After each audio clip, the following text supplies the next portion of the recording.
Srpske radiotelevizije. Skupština Crne Gore usvojila je sraman i diskriminatorski zakon o slobodi vjeroispovijesti. Za predlog tog zakona glasalo je 45 poslanika DPS-a i SDP-a, dok uzdržanih i protiv nije bilo. Usvajanju zakona prethodili su incidenti nakon odbijanja amandmana Mitropolije Crnogorsko-Primorske na predloženi zakon o slobodi vjeroispovijesti koje je u skupštinsku proceduru stavio Demokratski front.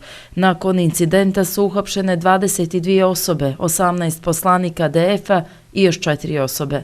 Svi poslanici DF-a osim Andrije Mandića, Milana Kneževića i Miluna Zogovića su pušteni. Poslije kidnapovanja poslanika DF-a iz Skupštine Crne Gore, režim je u atmosferi totalne diktature uz aplauz usvojio sramni zakon protiv Srpske pravoslavne crkve, istakli su iz Demokratskog fronta.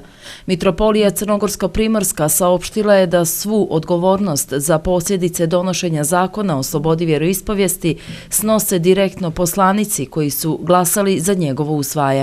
Vlada Crne Gore, koja ga je predložila, i Milo Đukanović, predsjednik Crne Gore. Izazivajući naročito hapšenjem opozicionih poslanika i nasiljem prema okupljenim građanima širom zemlje, nečuvene diobe i mržnju i uvodeći Crnu Goru u situaciju koja nikome dobra donijeti ne može. Zahvaljujući ovome, pravoslavni vjernici u Crnoj Gori dočekuju jedan od najtužnijih Božića u novijoj istoriji, saopšteno je iz Mitropolije Crnogorsko-Primorske.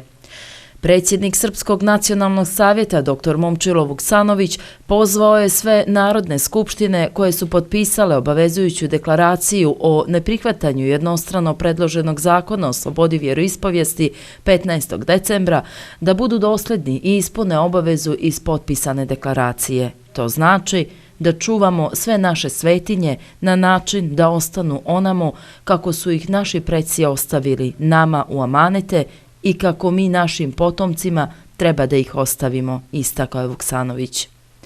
Patrijarh Irine je duboko potresen aktualnim dešavanjima povodom predloga zakona o slobodi vjeroispovijesti ili uvjerenje i pravnom položaju vjerskih zajednica, ali se usrdno moli Gospodu da dođe do mira i jedinstva između crnogorskih državnih organa i crkvenih velikodostojnika zarad dobrobiti svih naroda bez obzira na vjeroispovijest i nacionalnu pripadnost u Crnoj Gori. Prvi potpredsjednik vlade i ministar spoljnih poslova Srbije Ivica Dačić izjavio je da će se Srbija boriti za prava srpskog naroda u Crnoj Gori.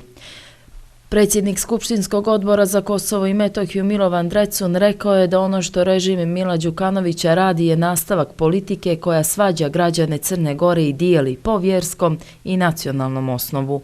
Fokus njegovog djelovanja je snažna antisrpska politika koja se ogleda u obespravljivanju srpskog naroda u Crnoj Gori, kaže Drecun. Ukoliko Srbi napuste mit i mitski okvir kosovske tradicije, promijenit će se i identitet srpskog naroda, poručuje profesor Filološkog fakulteta Milo Lompar na 6. okruglom stolu iz ciklusa pod nazivom Reintegracija ili razgraničenje, razgovori o budućnosti Kosova i Metohije, održanom u Beogradu. Vojska Srbije služi samo srpskom narodu i nikome više. To nije vojska koju vode i uređuju stranci. To je slobodna vojska, slobodne zemlje kojom ne komanduje niko do Srbija i srpski narod, poručuje ministar odbrane Aleksandar Vulin. Predsjednik Demokratskog saveza Kosova Isa Mustafa izjavio je da je njegova stranka iznenađena predlogom kandidata samoopredeljenja za predsjednika Kosovske skupštine i da niko iz njegove stranke to nije znao niti očekivao. Produženjem antiruskih sankcija 19. decembra na još 6 mjeseci Evropska unija je ponovo propustila šansu za normalizaciju odnosa sa Rusijom, izjavila je portparolka Ruskog ministarstva spoljnih poslova Marija Zaharova.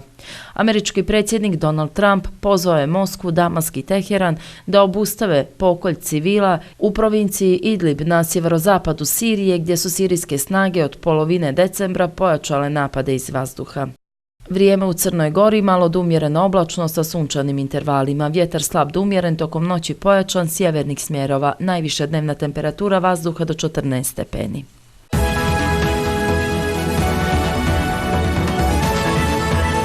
Vijesti Srpske radiotelevizije.